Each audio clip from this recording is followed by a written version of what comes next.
Hello guys! Hello Aquarius! Welcome dito sa aking channel. Kapalaran 888. Welcome! Alamin natin kung anong messages, vibration, gabay energy. This is general reading, so pwede kang makaresonate, Aquarius. Gamitin mo yung intuition sa panonood para makuha mo lang kung ano yung message na para sa'yo. 6 cycles, 5 of diamonds, spirit, the sacred temple. Okay, Aquarius. Comment down below if you resonated.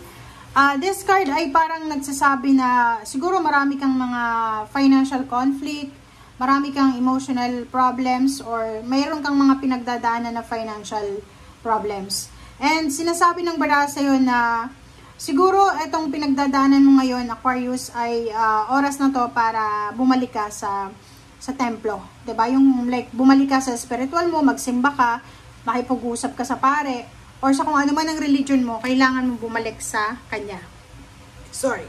Okay, next card natin is cycle, 6 cycles. So, yun. Like the Gemini, kung ano man ang pinagdadaanan nyo sa buhay, isipin nyo, like for example, kung imbalance yung buhay nyo sa ngayon, walang pera, walang relationship, walang suporta, hindi pumapabor sa inyo yung gusto nyo, yung 6 cycle na yan, sinasabi na, like, 'di ba, yung buhay ng tao, every day is a blessing. Cycle yan, umiikot yung buhay ng tao. Walang stagnant eh. Magiging stagnant ka lang kung ikaw mismo ang magdidesisyon sa sarili mo na hanggang dyan ka na lang. So, yung 6 cycle na to, sinasabi na maging positive ka kasi oras-oras, araw-araw, pwedeng mabago yung takbo ng buhay mo. Kasi maybe ngayon, Aquarius, sa tingin mo, eto yung sitwasyon mo. But 6 months from now or 6 years from now, pagtatawanan mo na lang yung nangyari sa'yo sa past. 'Di ba? Parang ganon. So, wag kang mawala ng pag-asa. Wag mong ibaba ang sarili mo just because of circumstances. Wag kang papatalo sa tukso. And then, just go with the flow. And then, kung ano yung kaya mong gawin ngayon, gawin mo na. And yun, importante is yung connection or attachment natin sa spiritual.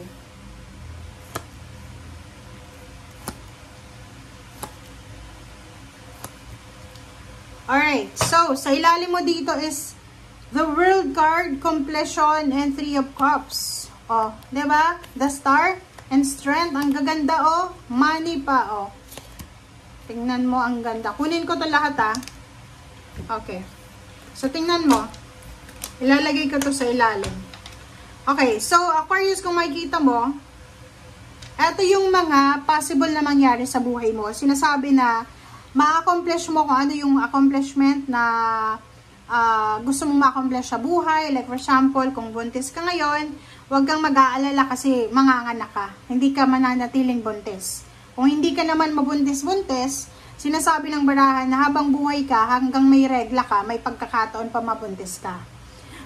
Dito sa The World card, sinasabi ng barahan na isang accomplishment, isang dreams. Tingnan mo, nandito yung dreams mo. Nandito yung pangarap mo sa buhay, ang posibleng matupad. Okay? And financially, may mga iba sa inyo dyan, Aquarius, na magkakaroon kayo ng financial strength. And nandito yung 10 of Cups. Yung 10 of Cups is nagsasabi sa'yo na lahat ng emotional wishes mo ay mangyayari yan sa tamang panahon, sa tamang pagkakataon. Yung iba sa inyo nagwi-wish ng kasal, nagwi-wish ng baby, nagwi-wish ng bahay, lupa, sasakyan, bakasyon sa ibang bansa. And dito sinasabi ng barahan mo na possible lahat ng wini-wish mo. 'Di ba? Walang sino man sa atin na makapagsasabi na halimbawa ngayon wala kang pera, nasasabihin sa'yo, naku, habang buhay ka nang walang pera. Hindi. Walang sino man kasi wala tayong control dito sa mundo. Pwedeng overnight manalo ka sa loto, 'di ba? So, sinasabi sir dito ng The World card na ano man ang gusto mong ma-accomplish sa buhay, ituloy mo lang 'yan. Okay? Just fight for your dreams and celebrate life. Kung may pagkakataon kang mag-celebrate ka. Kung may pagkakataon kang magpasalamat, maging grateful sa mga taong nakatulong sa'yo, just do it. Ang The Star na to, sinasabi ng barahan na abot kamay mo yung pangarap mo. Kaya lang, siguro sa panahon ngayon, mahirap abutin yung pangarap kasi ang dami-dami nating mga focus sa buhay. Wala tayong priority or maybe maraming priority tayo sa buhay. Kaya Like for example, yung pag-iipon ng pera, maybe that's your wishes and dreams, makaipon ng pera. Hindi mo maiipon yung pera mo kasi marami kang bills na binabayaran, may pamilya kang binubuhay, parang ganun. So, sinasabi sir dito ng The Star na hindi mo masyadong napapansin, pero yung pangarap mo, unti-unti mo na siyang nabubuo. Hindi mo lang siya napapansin kasi nga, yun nga sabi ko, marami tayong mga binibigyan ng focus natin sa araw-araw. King of Pentacles, sinasabi ng barahan na wag kang mag-alala kasi yung financial balance, financial strength, financial stability na minamanifest mo, ay mangyayari yan sa'yo sa tamang panahon. Basta ilaban mo lang kung ano yung pangarap mo. And Queen of Cups, sinasabi ng barahan na napaka-importante na maging kalmado tayo sa gitna ng bagyo. Maging kalmado tayo sa gitna ng mga hardships and mga tribulations sa buhay natin. Okay? And Four of Cups, sinasabi ng barahan na sa relationship, kung halimbawa na may nakasakit sa'yo, like for example, may gumawa sa'yong hindi maganda, sinasabi ng barahan na just let go, forgive, forget. And yung let go na yan na forgive, forget, sinasabi ng barahan na, di ba, minsan, hindi mo kailangan na intayin yung paghingian tawad sa'yo. Just let go mo lang kung ano yung dapat let go sa kanya. And at the same time, hindi naman ibig sabihin na nakapag-forgive ka na is babalik yung pagiging close nyo. No.